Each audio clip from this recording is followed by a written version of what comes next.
Hello बच्चों, राम राम, नमस्कार। कैसे हैं आप सभी? बढ़िया।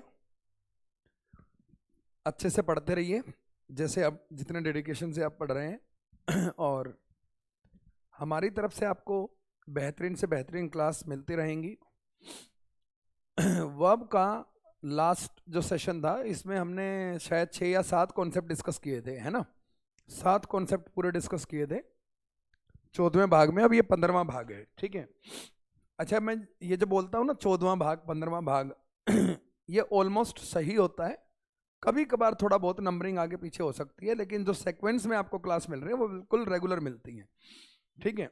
कई बार क्या होता है कि नंबरिंग दिमाग से उतर जाती है और गलती से नंबर आगे पीछे भूल जाता है, लेकिन जो क्लास डली हुई है वो बिल्कुल सीक्वेंस में डली हुई है। आपकी क्लास के ऊपर जो नंबर लिखा हुआ है, जो रिटर्न में नंबर है कि ये इतने नंबर क्लास है, वो नंबर, वैसे तो दोनों नंबर सेम ही होंगे जो मैं बोलूँगा और वो, लेकिन कभी कभार यदि बाय मिस्टेक वो निकल जाए, क्योंकि मुझे सामने क्लास का टाइटल नहीं दिखाई आता है, स्क्रीन और आपके कमेंट्स दिखाई आते हैं, तो जो मैं पढ़ाता हूँ मुझे उस हिसाब से याद होते हैं कि एक भाग नंबर 14 हो चुका है, 15वां अभी चल रहा है ना?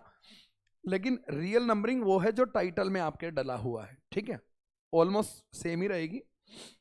चलिए, पिछले भाग में हमने 7 कॉन्सेप्ट किए थे, जिसमें डिफरेंट टाइप के क्वेश्चंस हमने किए थे। अब आज हम कुछ और कॉन्सेप्ट्स करेंगे, कुछ और बेहतरीन चीज़ों को डिस्कस करेंगे उसी अंदाज में। चाहे आप इसे स्ट्रक्चरल फ्रेमिंग कहिए, चाहे आप इसे अंडरस्टैंडिंग वाला पैटर्न कहिए, बट बहुत इंपॉर्टेंट चीज़ें आज हम डिस्कस करने वाले हैं।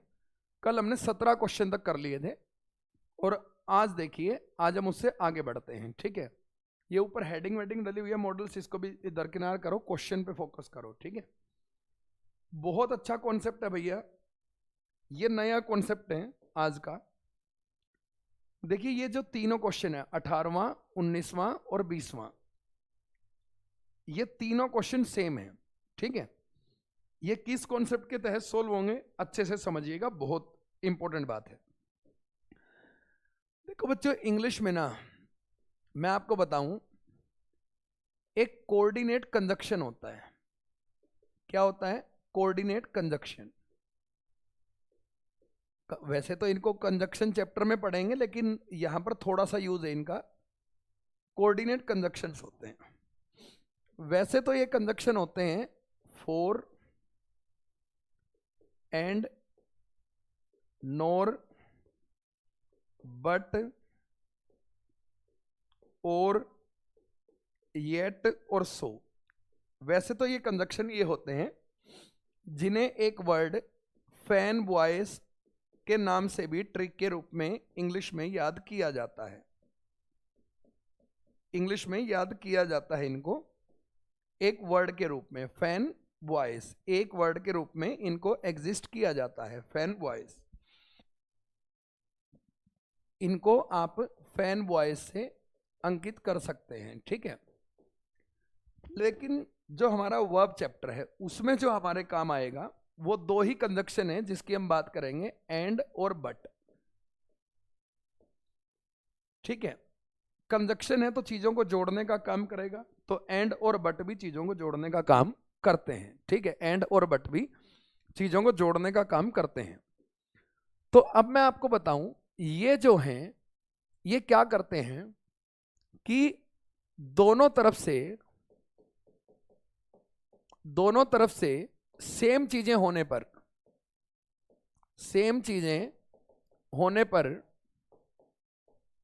चीजों को कॉमन ले लेते हैं, चीजों को कॉमन ले लेते हैं। जैसे मैं आपको बताऊंगा, अभी कॉमन ले लेते हैं। जैसे मैं एक एग्जांपल लिख के दिखाता हूं। जैसे मैंने कहा राम इज वाइज, राम बुद्धिमान है, and Ram is brave, Ram is brave. तो अब ध्यान से देखिए, ये क्या करते हैं, ये ऐसा करते हैं कि जैसे ये एंड है तो इसके इधर एक वाक्य है, इसके इधर एक वाक्य है। तो अब देखिए, ये पहला वर्ड क्या है? राम। यहां पर पहला वर्ड क्या है? राम। तो दोनों सेम है। यदि सेम है उससे कॉमन मत लीजिए, पहले देखो सेम है, हाँ जी, फिर इनका पार्ट ऑफ स्पीच लिखो, ये भी सब्जेक्ट है और ये भी सब्जेक्ट है। यदि ये दोनों सब्जेक्ट भी हैं, सेम भी हैं, तो आप इन्हें कॉमन ले लेंगे। क्या कर लेंगे? कॉमन ले लेंगे। जैसे कॉमन कहाँ लेना है? कॉमन आगे लेना है, तो ये वाला राम यहां से हट जाएगा, ठीक है, कॉमन हो गया ये। फिर ये इज देखो और ये इज देखो, सेम है, लेकिन ये देखो एक ही शब्द में वर्ब है, तो ये भी मेन वर्ब है और ये भी मेन वर्ब है, दोनों मेन वर्ब है, तो फिर कॉमन आ जाएगा। राम कॉमन आ गया तो ये भी कॉमन आ जाएगा। तो अल्टीमेटली जो वाक्य है ये ऐसा बना, Ram is wise and brave, ठीक है। तो इस तरीके से वाक्य बन गया। तो ये जो कॉमन वाला कॉन्सेप्ट है, इसको वो वर्ब में यूज करता है। कैसे यूज करता है मैं आपको बताता हूं, देखिए ध्यान से। वो कैसे यूज करता है इसको वर्ब में, आप देखिए। जैसे वो लिख के देगा आपको सब्जेक्ट, अब यहां पर वो क्या करेगा, एक हेल्पिंग वर्ब लिख के देगा, ठीक है। मैं मान लो, मैं ये मान लेता हूं कि उसने डू डज और डिड लिख के दे दी और यहां पर नोट लिख के दे दिया। तो डू डज डिड के बाद आपको क्या लिखना है? V1 लिखना है ना, V1। और फिर आपने लिख दिया एंड, और फिर आपने लिख दिया सब्जेक्ट, फिर आपने लिख दिया कोई मॉडल, और फिर लिख दिया आपने V1 प्लस ऑब्जेक्ट। अब ध्यान से समझना बच्चों, मैं आपको बताता हूं, बहुत ध्यान से देखना। वर्ब में कॉमन करने का कॉन्सेप्ट क्या होता है, सिर्फ वर्ब का समझा रहा हूं अभी मैं, एंड का पूरा नहीं समझा रहा, वो कोऑर्डिनेट कंजक्शन में ही पढ़ेंगे। कई बार क्या होता है कि ये जो वर्ब है और ये जो वर्ब है ये सेम हो जाती है, बिल्कुल सेम। सेम मतलब ये भी प्ले है वो भी प्ले है। तो यदि बच्चों मान लो ये भी प्ले है और ये भी प्ले है, ठीक है, समझना, क्वेश्चन और अच्छे से समझाऊंगा। तो होता क्या बच्चों, ये भी प्ले है ये भी प्ले है, ये भी V1 है ये भी V1 है। तो जो मेन वर्ब होती है, क्योंकि ये मेन वर्ब है, तो मेन वर्ब पीछे कॉमन होती है, तो वो यहां से कट जाती है और यहां आ जाती है, ठीक है, क्योंकि इसको भी V1 चाहिए था और उसको भी V1। तो इस तरीके से पीछे कॉमन हो जाता है। अब आपको क्वेश्चन क्या देगा मैं समझाता हूं। देखिए जो क्वेश्चन है ना उसको समझिए बहुत बेहतरीन ढंग से। आपको वो एक सब्जेक्ट देगा, वो फिर यहां पर आपको एक हेल्पिंग वर्ब देगा, और हेल्पिंग वर्ब के बाद वो आपको एंड जैसा कोई कंजक्शन देगा, और फिर इसके बाद दूसरी हेल्पिंग वर्ब देगा, और इसके बाद एक मेन वर्ब देगा, और इसके बाद ऑब्जेक्ट देगा। क्वेश्चन कुछ ऐसे आएगा। और जब ऐसे क्वेश्चन है तो ध्यान से देखिए कि ये जो हेल्पिंग वर्ब है इसकी मेन वर्ब यहां पर नहीं लिखी हुई है, और ये जो हेल्पिंग वर्ब है इसकी मेन वर्ब यहां पर लिखी हुई है। तो अब बच्चों ध्यान से समझना बहुत अच्छे से, ठीक है, बहुत अच्छे से समझना जो मैं समझाने वाला हूं आपको। देखिए ध्यान से बच्चे, यदि ऐसा है कि एंड के इधर भी हेल्पिंग है इधर भी हेल्पिंग और मेन एक ही दे रखी है, तो आप ये चेक करो कि इस हेल्पिंग के अनुसार ये ठीक लिखी हुई है क्या। मतलब ये डू डज डीड है तो ये V1 है क्या, ये हैज हैव हैड है तो ये V3 है क्या, ये मॉडल है तो ये V1 है क्या, ये बी का फॉर्म है तो ये ING या थर्ड फॉर्म है क्या, जो हमने पढ़ा रखा है। और फिर आप ये भी चेक कीजिए कि क्या इस हेल्पिंग वर्ब के लिए भी यही फॉर्म आएगा। यदि इस हेल्पिंग वर्ब की डिमांड और इस हेल्पिंग वर्ब की डिमांड यदि ये सेम है तो ये सही है, और यदि ये अलग डिमांड कर रहा है और ये अलग डिमांड कर रहा है, तो आप क्या करेंगे बच्चा, आप ये करेंगे कि यदि इसकी डिमांड, मान लो ये मांग रहा है V3 और यहां पर V1 लिखा हुआ है, तो आप इसी वर्ब का एक मेन वर्ब, देखिए यदि इनकी जो डिमांड है, यदि ये जो डिमांड है ये सेम है तो ये सही है, ठीक है, क्वेश्चन कराऊंगा इसके, चिंता मत करना। और यदि ये डिमांड अलग है, ठीक है, मान लो यहां पर कंजक्शन है, यहां पर दूसरा हेल्पिंग वर्ब है, और यहां पर मेन वर्ब है, और यहां पर ऑब्जेक्ट है, तो बच्चों यदि इसकी जो डिमांड है और इसकी जो डिमांड है वो डिमांड अलग है, यदि वो डिमांड अलग है, तो आपको पता है क्या होगा, ये जो मेन वर्ब है एक बार यहां लिखी जाएगी और एक बार यहां लिखी जाएगी, और यहां पर दे देना इसकी डिमांड और यहां पर दे देना इसकी डिमांड। अब आपने कहा सर ये समझ में तो नहीं आया, समझ में अब आएगा। क्वेश्चन देखो, 3 क्वेश्चन है बैक टू बैक। देखो बच्चों बहुत अच्छे से देखना, ये क्या है, एंड है, ये क्या है, इज, और ये क्या है, विल। अभी एक हेल्पिंग वर्ब ये है, एक ये है, अब ये मेन वर्ब है। अब विल क्या है, मॉडल, मॉडल के बाद क्या आना चाहिए, V1, तो आया तो है, सही है। अब इसकी डिमांड भी तो देखो, जब ये हेल्पिंग होती है तो बी का फॉर्म जब हेल्पिंग होता है तो पीछे या तो ING आता है या V3 आता है, पता है ना तुम्हें। V1 तो नहीं आता ना। यदि बी का फॉर्म भी V1 मांगता तो ये वाक्य सही था, लेकिन जब बी का फॉर्म V1 नहीं मांगता, वो तो या तो ING मांगता है या थर्ड फॉर्म। अब कमल है जो कर रहा है तो डूअर है, ये डूअर है तो ये ING मांगता है। जब इसकी डिमांड अलग और इसकी अलग हो तो इसकी तो पूरी हो रखी है यहाँ, तो इसी वर्ब को यहां पर लिखो, तो डू लिख दिया यहां पर। अब कौन सी फॉर्म में डिमांड कर रहा, ING में, तो डूइंग हो जाएगा। तो आंसर होगा Kamal is doing and will do his work sincerely forever. ये आपका आंसर होगा। समझ में आ रही है, कॉन्सेप्ट को बहुत अच्छे से समझना है। दूसरा क्वेश्चन देखो, यहां और अच्छे से समझ में आ जाएगा। देखो हैव आ गया, ऑलवेज तो एडवर्ब है, छोड़ दो इसको, ये एंड है, ये शैल है, ऑलवेज फिर एडवर्ब है, छोड़ दो। तो शैल के बाद क्या आया, V1, क्योंकि मॉडल की डिमांड क्या होती है, V1। अब हैव की डिमांड V1 थोड़ी होती है, हैव तो अपने पास थर्ड फॉर्म मांगता है, तो भैया इसी वर्ब का थर्ड फॉर्म यहां लिखना पड़ेगा ऑलवेज के बाद। तो we have always been and shall always be with our friends. तो एंड वाला कॉन्सेप्ट जो कॉमन रखता है, तो उसमें ध्यान रखना, यदि इसकी और इसकी डिमांड सेम है तो एक ही बार वर्ब लिखी जाएगी, मेन वर्ब। और यदि ये कह रहा है V1 चाहिए, ये कह रहा है थर्ड फॉर्म चाहिए, तो भाई यहां तो लिखी हुई है, तो इसको यहां पर उसी फॉर्म में लिख दो जो डिमांड कर रहा है। इस क्वेश्चन को देखो, it has and may hurt, may क्या होता है भैया, मॉडल, तो ये V1 में मांगे, ये V1 है और ये सही भी है। अब हैज क्या डिमांड कर रहा है, हैज तो थर्ड फॉर्म डिमांड करता है, तो यहां थर्ड फॉर्म लिखो।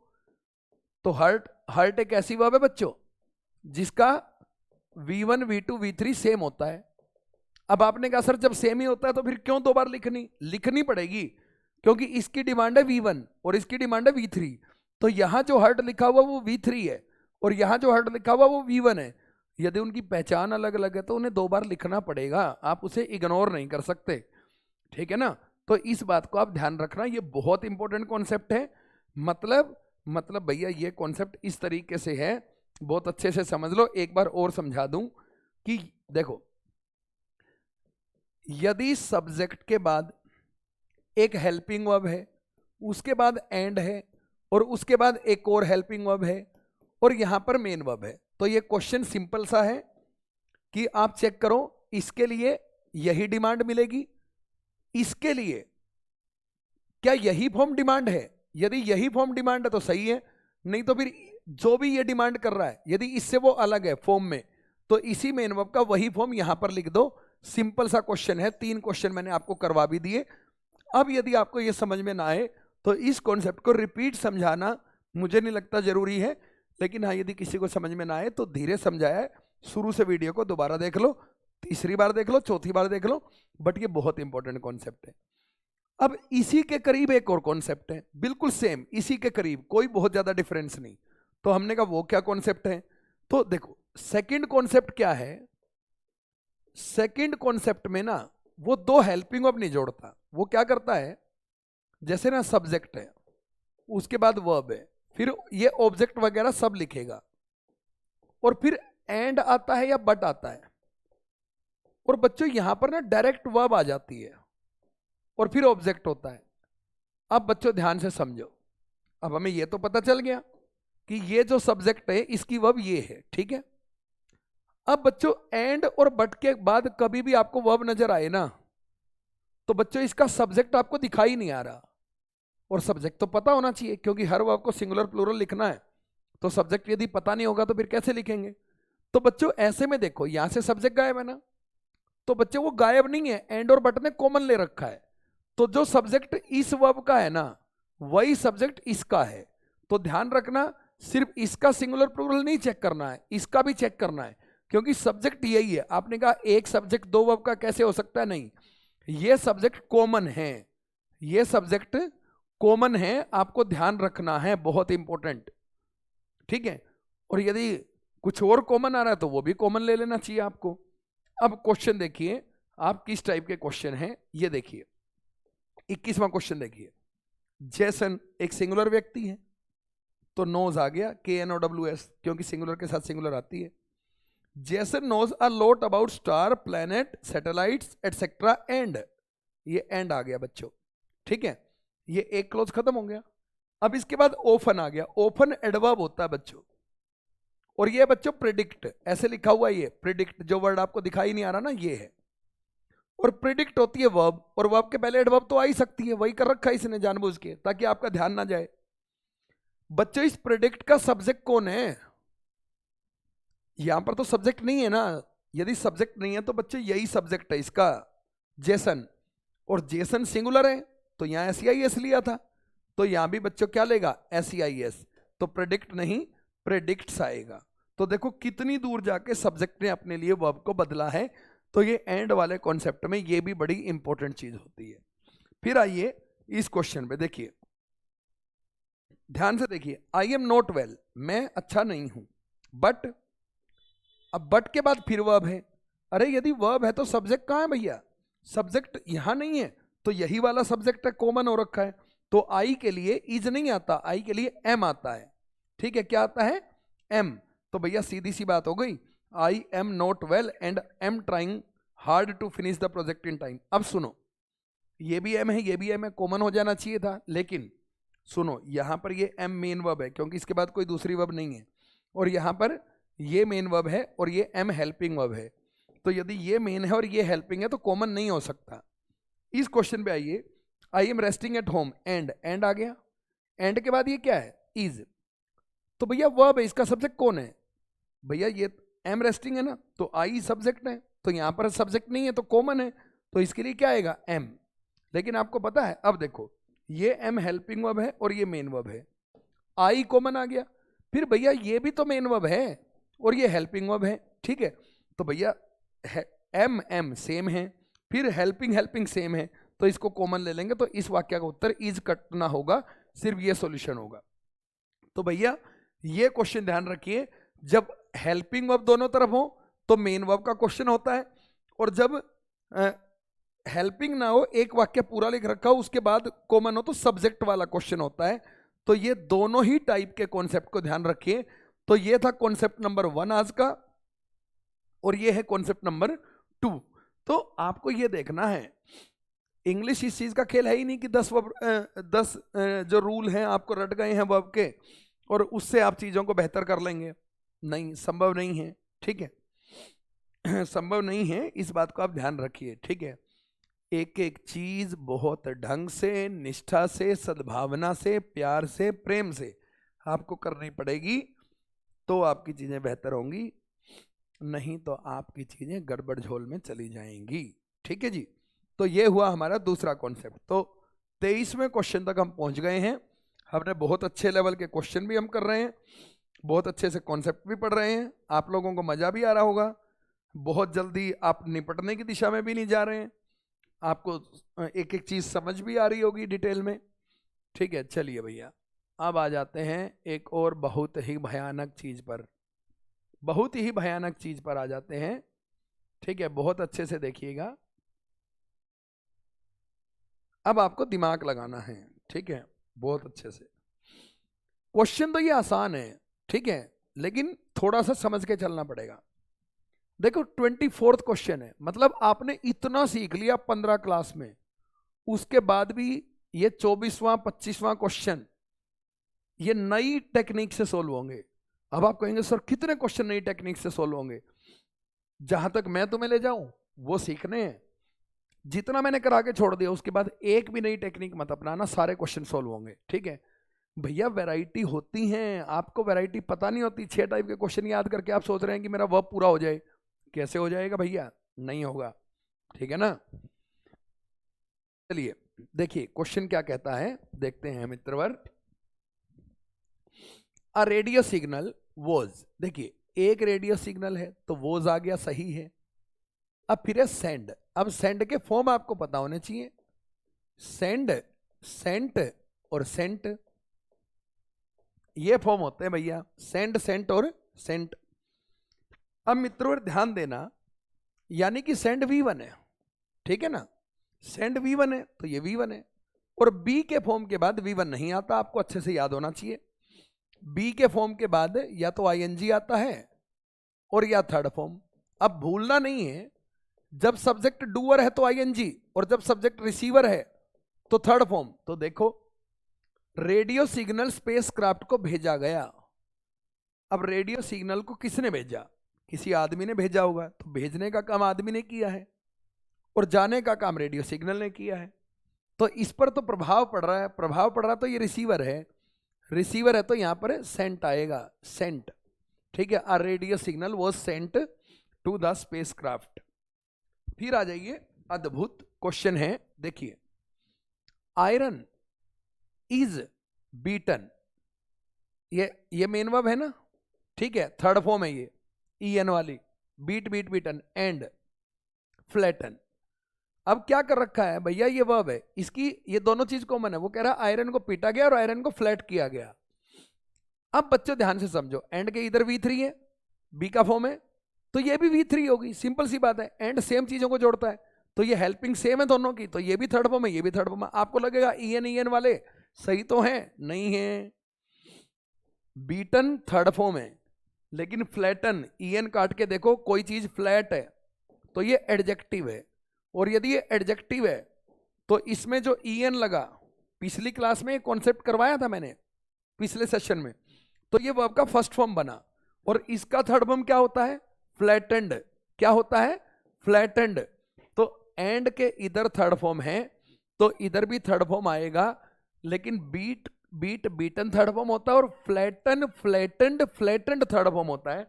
तो इसका उत्तर हो जाएगा फ्लैटेंड। सारी एप्लीकेशन एक ही क्वेश्चन में आ गई। मैं आपको वैरायटी करवाते जा रहा हूं, मैं आपको अलग अलग वैरायटी आपके सामने लाते जा रहा हूं, ताकि आपका जो कॉन्फिडेंस है वो सातवें आसमान तक पहुंचे।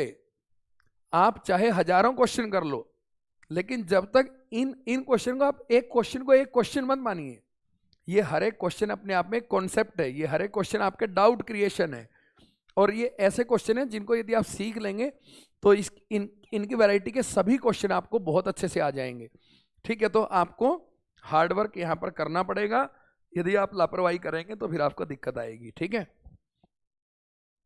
चलिए, अगला क्वेश्चन है सच इंसिडेंट्स, ठीक है। मस्ट, मस्ट क्या भैया? मॉडल है मस्ट मेरे भाई। फिर मॉडल के बाद क्या आना चाहिए? V1 आ गया, B। अब B के बाद क्या आना चाहिए भाई? हैंडल भी तो एक वर्ब है, तो ये V1 है, और B के बाद तो V1 नहीं आता। देखिए, पहली वर्ब दूसरी को प्रभावित करेगी, दूसरी तीसरी को, तो B के बाद V1 नहीं आता। अब हैंडल इंसिडेंट्स अपने आप नहीं होंगे, कोई और करेगा, तो ये रिसीवर है, रिसीवर है तो क्या आ जाएगा? Handled. Such incident must be handled with great care. आपको याद रखना है, बी के फॉर्म के बाद ING कब आएगा? जब सब्जेक्ट डूअर है, ठीक है। एक बात बताओ, हैंडल करना है इंसिडेंट को, घटनाओं को, तो घटनाएं अपने आप को खुद थोड़ी हैंडल कर लेंगी, तो जब खुद नहीं करेंगी तो वो डूअर नहीं हो सकती, डूअर नहीं हो सकती तो वो रिसीवर है। अंडरस्टूड है? कंफ्यूज मत होना इसमें, एक्टिव पैसिव में बहुत कुछ आएगा, ठीक है। तो यहां तक भैया ये कॉन्सेप्ट हो गए। अब इससे आगे ये है नई दुनिया, ये है नई दुनिया, ये नया कॉन्सेप्ट, ये अद्भुत कॉन्सेप्ट। इससे नीचे के जो कॉन्सेप्ट हैं वो बिल्कुल अलग हैं। अब हम यहां समझिएगा जरूर, अब हम एक भारी भरकम कॉन्सेप्ट करने जा रहे हैं, और वो यही है, डूअर रिसीवर वाला। डूअर रिसीवर वाला ही कॉन्सेप्ट है, लेकिन अभी तक तो क्या हो रहा था? बी का फॉर्म मिल रहा था। अब दिक्कत आएगी, अब बी का फॉर्म मिलेगा भी नहीं। एक चीज हर वाक्य में चेक करनी होती है, जो मैं अब आपको समझाने वाला हूं, बहुत अच्छे से देखिए भैया। देखो भैया, अंग्रेजी में ना एक बात ध्यान से सुन लेना, बिल्कुल सीधी बात। आपने लिखा सब्जेक्ट और आपने लिखी आपकी मेन वर्ब। भैया ध्यान से सुन लेना, एक परमानेंट बात है, मेन वर्ब को देखना है। मेन वर्ब क्या होता है? एक एक्शन होता है ना, एक एक्शन या एक काम होता है। अब आपको एक चीज समझनी है, हर बार ये चेक करना है कि ये जो काम है, क्या इसे ये सब्जेक्ट करने में सक्षम है? इस वाक्य में देखिए, मैं पढ़ा रहा हूं, ठीक है, पढ़ा तो आप भी सकते हैं, ये कहाँ की बात है कि आप पढ़ा नहीं सकते, आप भी पढ़ा सकते हैं, मैं भी पढ़ा रहा हूं, लेकिन आपको ये बताना है उस वाक्य में कौन पढ़ा रहा है, ठीक है। आपको उस वाक्य से बाहर नहीं सोचना है कि वो आदमी वो काम कर सकता है या नहीं, उस वाक्य में कौन कर रहा है। तो आपको ये देखना है इस काम का ये जो सब्जेक्ट यदि डूअर है तो आप कुछ भी लिखो, लेकिन एक चीज नहीं लिख सकते, यदि डूअर है तो इस वर्ब को आप बी का फॉर्म प्लस थर्ड फॉर्म में नहीं लिख सकते, इससे अलग कुछ भी लिखो, लेकिन ये नहीं बनना चाहिए। मतलब ये दो बातें आपको ध्यान रखनी है। बी प्लस थर्ड फॉर्म जो है वो पैसिव होता है और वो तब लिखा जाता है जब सब्जेक्ट रिसीवर हो। तो एक बात ध्यान से सुन लेना, यदि ये जो सब्जेक्ट है और ये जो मेन वर्ब वाला काम है, यदि आपको ये समझ में आ जाए कि ये जो मेन वर्ब है ये एक एक्शन है या एक काम है, ये ठीक है, ये एक काम है, ये एक एक्शन है, इसको आप अच्छे से देख लीजिए कि ये जो मेन वर्ब है, देखिए ये जो सब्जेक्ट है, ये जो सब्जेक्ट है अच्छे से देखिए कि ये मेन वर्ब है, ये एक एक्शन है, एक काम है, ठीक है, समझना बात को बहुत अच्छे से। ये सब्जेक्ट है, ये मेन वर्ब है, ये काम है। यदि आपको ये लगे कि इस काम का जो डूअर है वो पीछे है या वाक्य में है ही नहीं, वाक्य में नहीं है, तो आप इस सब्जेक्ट को क्या मान लेंगे, रिसीवर। ये मैंने बहुत आराम से भी समझाया, अब फिर आराम से समझा रहा हूं। बस इतना ध्यान रखना, यदि सब्जेक्ट डूअर है तो बी प्लस थर्ड फॉर्म आना नहीं चाहिए, और यदि सब्जेक्ट रिसीवर है तो बी प्लस थर्ड फॉर्म आना जरूरी है, क्योंकि यह होता है पैसिव, और पैसिव में बी का फॉर्म प्लस थर्ड फॉर्म लिखना जरूरी है, और यह होता है एक्टिव, और एक्टिव में ये नहीं लिख सकते। अब इस बेस पर क्वेश्चन आते हैं, मतलब आपको हर वाक्य को यह चेक करना है कि वो सब्जेक्ट प्लस डूअर, उसका सब्जेक्ट डूअर है या रिसीवर। यदि डूअर है तो बी प्लस थर्ड फॉर्म लिख नहीं सकते, रिसीवर है तो बी प्लस थर्ड फॉर्म लिखना पड़ेगा, ठीक है, यह बात आपको समझनी है। देखिए आपके पास तो ना मौका होता है बहुत बार, जैसे आपको मैं भी बता रहा हूं, पता है जब वॉइस चैप्टर हम पढ़ेंगे तो ये वाली चीज और बहुत आराम से पढ़ाई जाती है, यहां भी बहुत आराम से समझाई जा रही है, फिर इससे भी आराम से आपको वॉइस चैप्टर, क्योंकि ये वॉइस है तो वॉइस चैप्टर को जब पढ़ाएंगे तो ये चीजें और विस्तार पूर्वक पढ़ाएंगे, तो आपके पास एक एक चीज को 6-6 बार सीखने का मौका होता है। आप यदि क्रमानुसार क्लास देखते आ रहे हैं तो डूअर रिसीवर समझना, डूअर क्या होता है यार, अभी तुम कॉपी में मान लो लिख रहे हो तो लिखने के डूअर तुम हो, ठीक है, रिसीवर कौन है, जिसको तुम लिख रहे हो शब्दों को। यहां मैं पढ़ा रहा हूं तो भैया काम कौन कर रहा है, मैं, तो मैं डूअर हूं, प्रभाव किस पर पड़ रहा है, तुम पर, तो तुम रिसीवर हो, सिंपल सी बात है, ठीक है। सब्जेक्ट ऑब्जेक्ट मत बोला करो इनको, डूअर और रिसीवर बोलो, ठीक है। मान लो सिंपल सी बात है, मैंने रोहित को मारा, ठीक है, तो भैया ये मत कहो कि मैं सब्जेक्ट हूं, भैया मैंने रोहित को मारा, मारा किसने, मैंने, तो मैं डूअर हूं, मारा किसको, प्रभाव किस पर पड़ा, रोहित पर, तो रोहित रिसीवर है। और बस इतना ध्यान रखो, यदि डूअर सब्जेक्ट है तो बी प्लस थर्ड फॉर्म आना नहीं चाहिए, और यदि रिसीवर सब्जेक्ट है तो बी प्लस थर्ड फॉर्म आना चाहिए। तो अब देखना है कि भैया ध्यान से देखना, अब आपको देखना है कि कहानी क्या है। देखिए काम क्या है, इंटरप्रेट करना, इंटरप्रेट होता है बोलना, ठीक है, इंटरप्रेट क्या होता है, बोलना। मतलब मैं जैसे मान लो फॉर एग्जांपल मान लो प्लेइंग है, प्लेइंग PLAYING प्लेइंग, अब मैंने प्लेइंग को बोला प्लेइंग, आपने बोला प्लाइंग, किसी ने बोला प्लेइंग, तो ये इंटरप्रिटेशन है, किसी शब्द को कैसे बोलते हैं इंटरप्रिटेशन है, ठीक है। अब देखिए काम हो रहा है यहां पर इंटरप्रेट का, बोलने का, वो कह रहा है कुछ वर्ड जो हैं वो इंटरप्रेट किए जाते हैं अलग अलग तरीकों से, समझिएगा, वो कह रहा है कुछ शब्द जो हैं वो बोले जाते हैं अलग अलग तरीकों से, बात सही है। अब मुझे ये बताइए इंटरप्रेट करने का काम कौन करता है?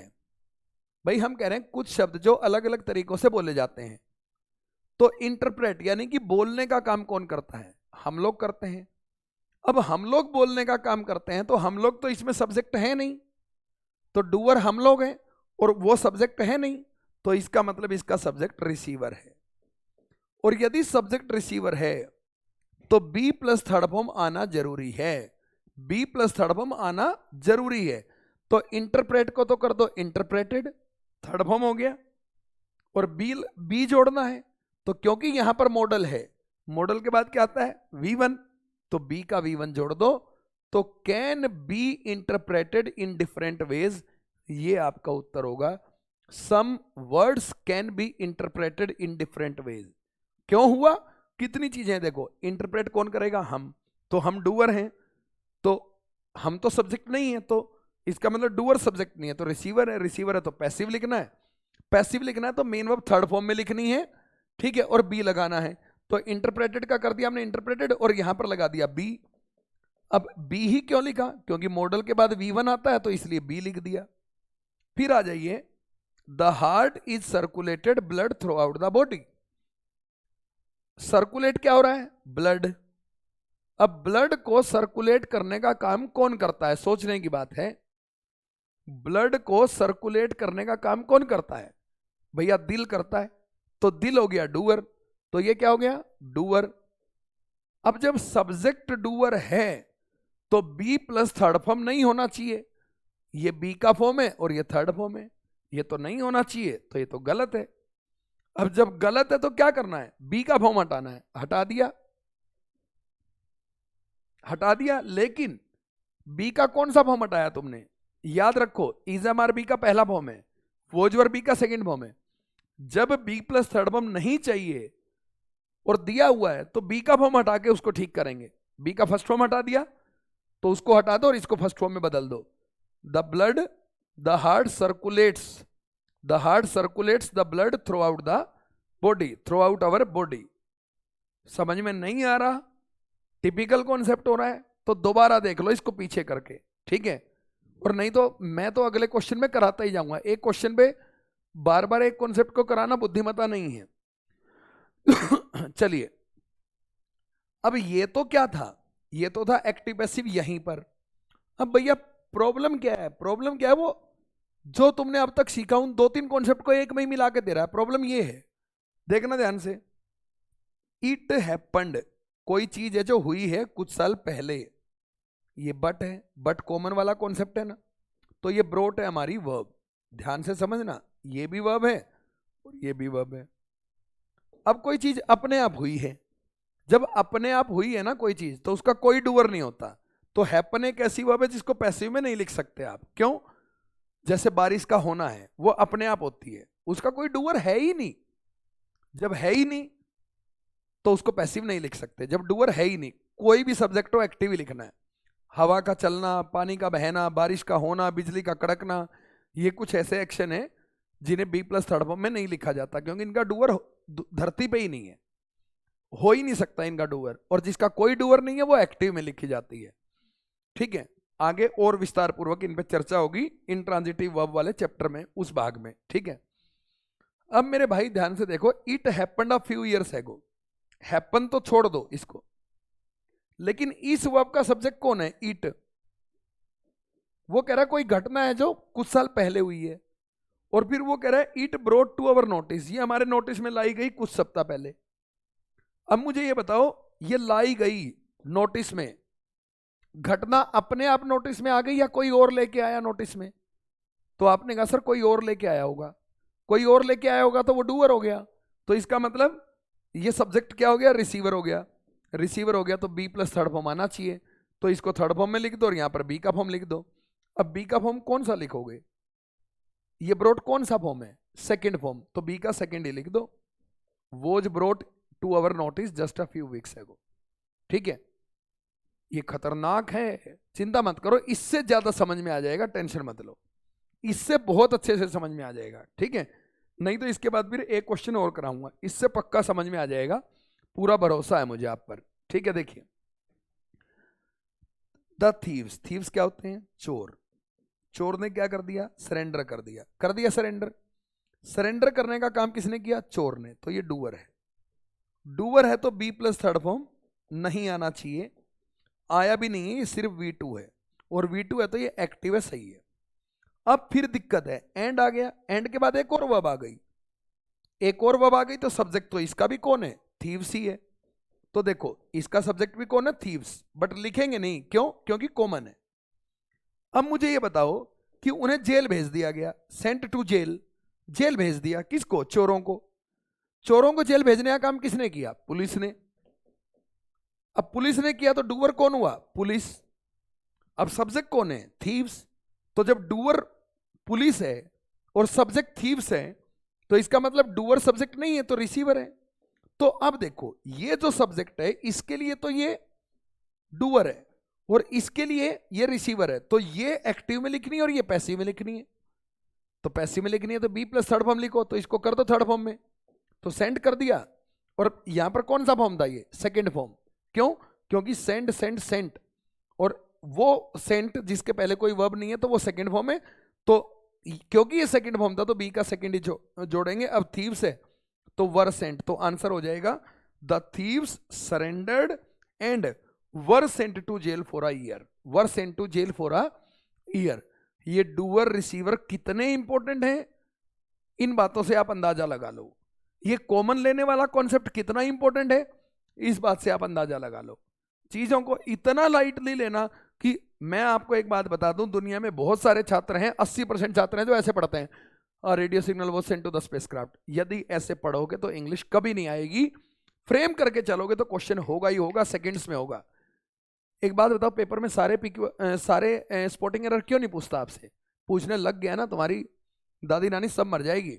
वो दो तीन क्वेश्चन इसलिए पूछता था कि तुक्का भी मार दो तो भी काम चल जाए।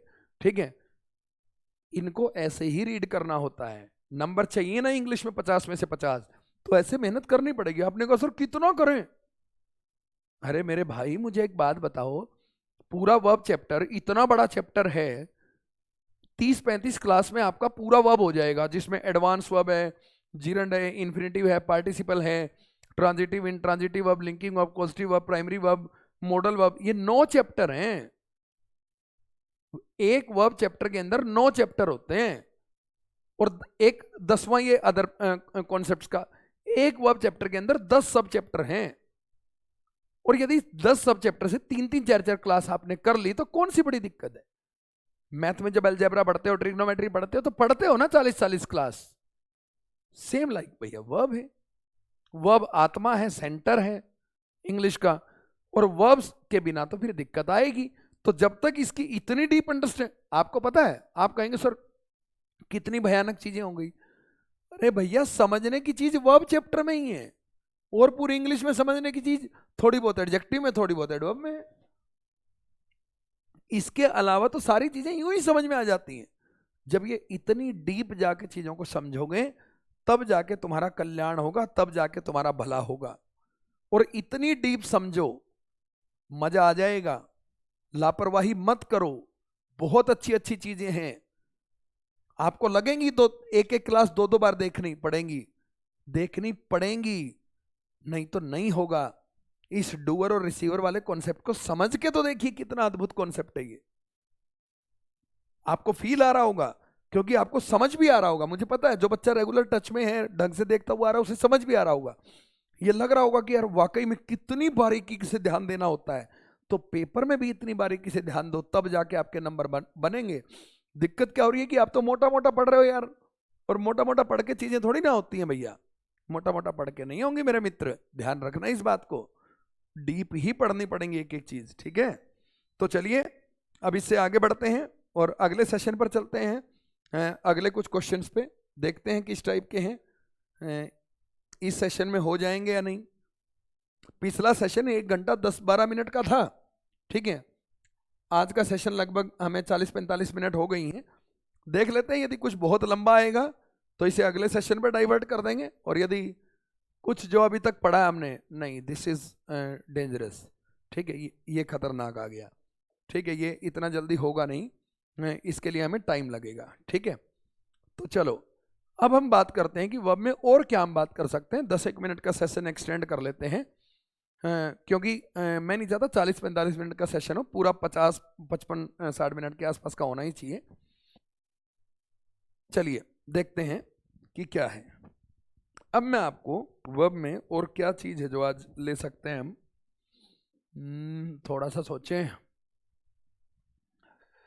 ठीक है, कुछ कंफ्यूजिंग वर्ब्स कराते हैं आपको, इंपॉर्टेंट है, याद रखिएगा। ये मत सोचिएगा कि सर कुछ भी ऐसी फालतू चीज करा रहे हैं, नहीं। इस सेशन में हम जो अब पढ़ने वाले हैं वो भी एक बहुत अपने आप में महत्वपूर्ण चीज है। चलिए देखिए, सबसे पहली बात,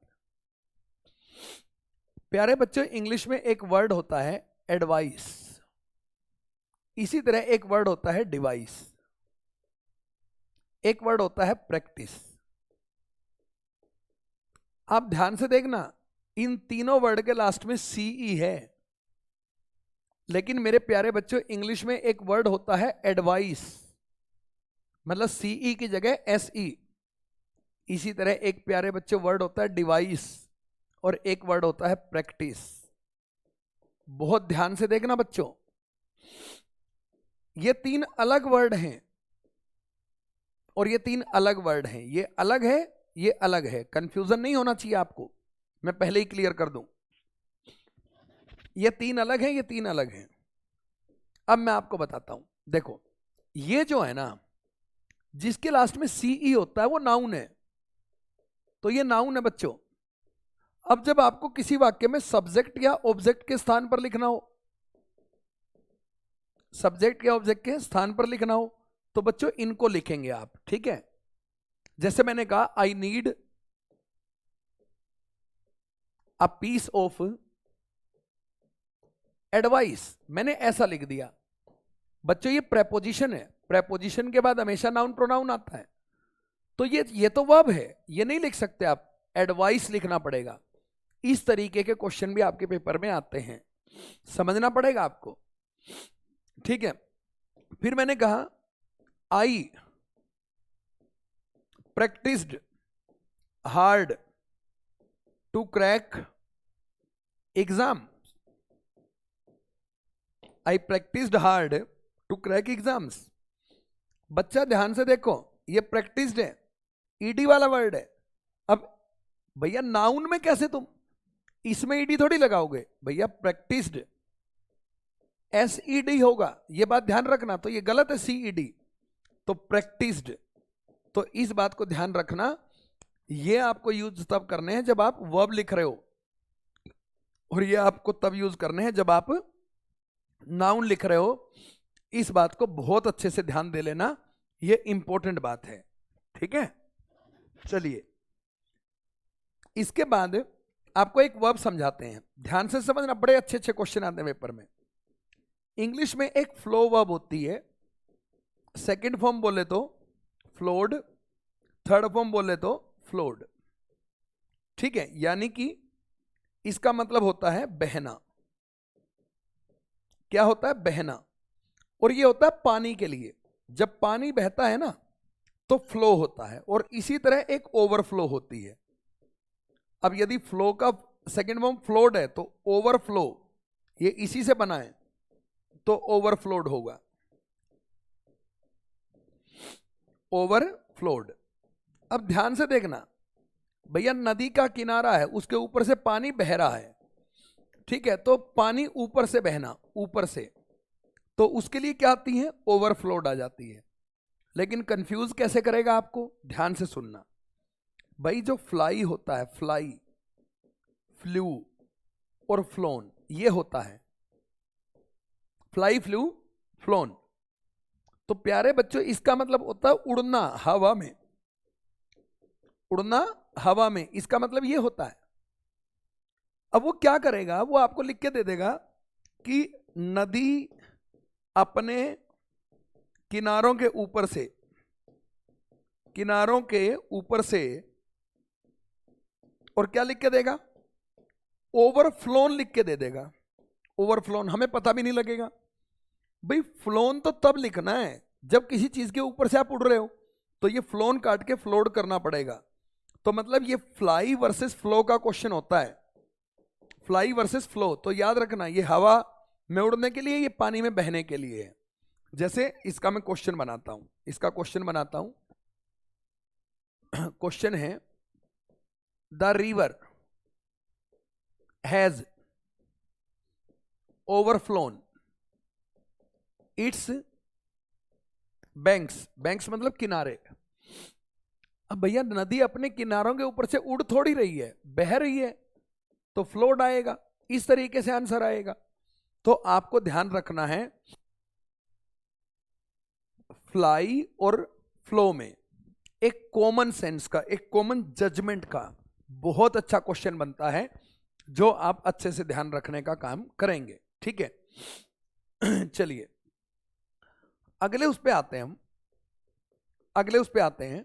एक होती है हैंग। अब देखिए हैंग का सेकेंड फॉर्म होता है हंग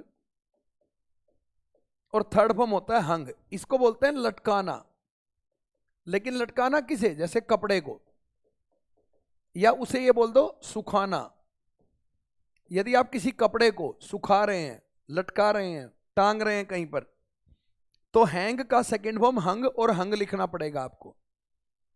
लेकिन यदि आप हैंग का सेकेंड फॉर्म हैंग्ड लिख रहे हैं और थर्ड फॉर्म हैंग्ड लिख रहे हैं, तो इसका मतलब होता है फांसी देना। तो ध्यान रखना, जब आप क्रिमिनल की बात करें, क्रिमिनल की बात करें तो क्रिमिनल को सुखाया नहीं जाता, तब हैंग्ड लिखना है। और जब आप कपड़े वगैरह की बात करें, ठीक है, तो आप ये वाला हंग लिखेंगे। जैसे मैंने कहा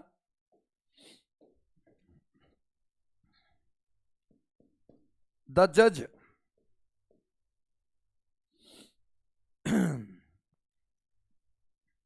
द जज sentenced the judge sentenced the criminal to be hung till death। देखिए उसने कहा कि जज ने सेंटेंस्ड होता है सजा सुनाना। एक सेंटेंस का मतलब वाक्य भी होता है, एक सेंटेंस होता है सजा सुनाना। जज ने सेंटेंस सुनाई, सजा सुनाई क्रिमिनल को कि उसे हैंग करना है टिल डेथ। सुखाना नहीं है भाई, हैंग्ड करना है। अब बी का फॉर्म है ना, बी के फॉर्म के बाद थर्ड फॉर्म, ठीक है, हैंग्ड, हंग नहीं, ठीक है। और मैंने कहा I hanged the coat, I hanged the coat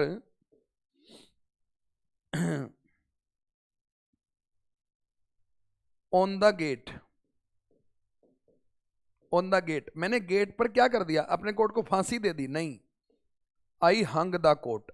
तो इस तरीके के क्वेश्चंस भी आपके पेपर में आ सकते हैं वर्ब के बेसिक कंफ्यूजन्स को लेके, जैसे hang hung hung, hang hanged hanged, fly flew flown, flow flowed flowed. और इस तरीके के ऐसी ये चीजों पर भी हमारी क्लासेस होंगी। ध्यान रखिएगा, ये जितनी भी चीज हम कर रहे हैं ना, ऐसी प्रत्येक चीज पर हमारी क्लासेस होंगी। इनको हम बोलते हैं confusing words in verb chapter. ऐसे वर्ड जो आपको कंफ्यूज कर सकते हैं वर्ब चैप्टर में, ऐसे वर्ड्स के ऊपर आपकी क्लास होगी। ये तो कुछ वर्ड आज हमने क्यों ले लिए? क्योंकि हमारी जो एक क्लास थी वो थोड़ी छोटी पड़ रही थी। अब हालांकि ये मान के चलो कि वो पॉइंट्स कंप्लीट हो गए, अब यही डिस्कस करना है। अब ये जो कंफ्यूजिंग वर्ड्स हैं, इसका एक सेशन और होगा बहुत अच्छा। आई होप कि दो सेशंस होंगे, 2 सेशंस हो जाएंगे इन कंफ्यूजिंग वर्ड्स पे। और फिर उनके बाद फिर आएंगे हम वही थर्ड फॉर्म और आईएनजी फॉर्म का जो लड़ाई अभी बची हुई है उन पर। ठीक है, तो अभी हमारे अगले 2 सेशंस और होंगे कंफ्यूजिंग वर्ब्स पे, कंफ्यूजिंग वर्ड्स पे, और उसमें ट्रांजिटिव इंट्रांजिटिव का एक बहुत बड़ा जो कॉन्सेप्ट है वो इंक्लूड हो जाएगा, तो उसके ऊपर भी बात करेंगे। तो अगले 2-3 सेशन ऐसे ही चलने वाले हैं। फिर थर्ड फॉर्म और फोर्थ फॉर्म का आईएनजी फॉर्म, तो फिर ऐसे ऐसे वर्ब चैप्टर अब हमारा आगे बढ़ता चला जाएगा। अब आप प्राइमरी वर्ब के दायरे से बाहर निकल चुके हैं, लेकिन प्राइमरी वर्ब हर वाक्य में बार बार यूज होती रहती है। मॉडल वर्ब हर वाक्य में बार बार यूज होती रहती है, उनके जो रूल्स हैं, जो उनके कॉन्सेप्ट्स हैं, वो बिल्डअप होते चले जाते हैं। इस बात को आप ध्यान रखेंगे, ठीक है। तो मुझे लगता है कि एक बहुत अद्भुत श्रृंखला वर्ब चैप्टर के बहुत डीप लेवल पे पढ़ने की चल रही है और आप इसे बहुत अच्छे से एंजॉय कर पा रहे होंगे। मैं इस बात को लेकर पूरी तरह आश्वस्त हूं, क्योंकि मेरे पढ़ाने में जिस लेवल की एनर्जी मैं पुटअप कर रहा हूं, मैं अपने आप से 1000% सेटिस्फाई हूं कि कोई टीचर वर्ब चैप्टर को इससे बेहतर नहीं पढ़ा सकता है, इससे आसान तरीके से, इससे डीप तरीके से, इससे ज्यादा लेक्चर्स नहीं पढ़ा सकता है। और अगले 5-6 क्लासेस बहुत दमदार होने वाली हैं। तो जिन बच्चों ने पिछले सेशंस नहीं देखे हैं, कृपया करके पहले पिछले सेशंस ढंग से देख लें, ठीक है। पूरी प्लेलिस्ट की तरह बनी हुई है, एक एक चीज डली हुई है इसमें, ठीक है। पिछले सेशंस देखकर अगले 6 सेशन देखेंगे तो आपको मेरे कंटेंट की जो गहराई है वो समझ में आएगी और आपको लगेगा कि यार वाकई में कुछ अद्भुत सीख रहे हैं, कुछ चमत्कारिक सीख रहे हैं। अब वो आपके ऊपर है कि आप पिछले सेशंस देखते हैं या नहीं, हमारा काम है आपको बताना। तो आज के लिए इतना ही। नमस्कार, राम राम, जय हिंद, जय भारत। अगले सेशन में फिर मिलेंगे। कमेंट कर दीजिए। मैं थोड़ा सा पढ़ाते हुए मैं कमेंट कम पढ़ता हूं, है ना। आप कहेंगे सर कमेंट पढ़ते नहीं हैं आप। पढ़ता हूं, देखो राम राम सबकी जिस जिसने कर रखी है, हरितिमा, दीपक ठाकुर, सबको राम राम भाई, सबकी नमस्कार, सबका सीरियल भाई। बट आप मुझसे यहाँ क्या करने आते हैं? आप मुझसे पढ़ने आते हैं। आप करो कमेंट कुछ भी, आप रिप्लाई कर दूंगा, ठीक है। और बीच में मैंने एडमिन बैठा ही रखा है, मतलब कि आपका कोई ऐसा कमेंट आता है जो मतलब रिलेटेड टू क्लास नहीं है, आप क्वेश्चन पूछते भी कहाँ हैं, ठीक है। जो एक दो पूछता है उसको मैं बीच में ऐड ऑन कर ही देता हूँ, ठीक है। तो भैया कोई भी क्वेरी है, कुछ भी दिक्कत है, अब आप कमेंट कर सकते हैं, ठीक है। बहुत अच्छे से मैं वेट कर रहा हूं आपके कमेंट का, ठीक है। इंतजार है आपके प्रति एक कमेंट का। और जो बाद में देखते हैं वो बाद में भी कमेंट कर सकते हैं। कमेंट तो मैं पढ़ता ही हूँ, ठीक है, बाद में पढ़ता हूँ, पहले पढ़ता हूँ। तो आप कमेंट कर सकते हैं, ठीक है। कोई दिक्कत हो तो मैं आपकी एक एक क्वेरी सोल्व कर दूंगा, ठीक है। चलिए करें खत्म। राम राम, जय हिंद, जय भारत। अब मैं टेबल पे बैठ के, चेयर पे बैठ के मेरी पे आपके कमेंट पढ़ लेता हूँ और जिसका उत्तर देना है वो उत्तर दे देता हूँ, ठीक है। चलिए, जय हिंद, जय भारत।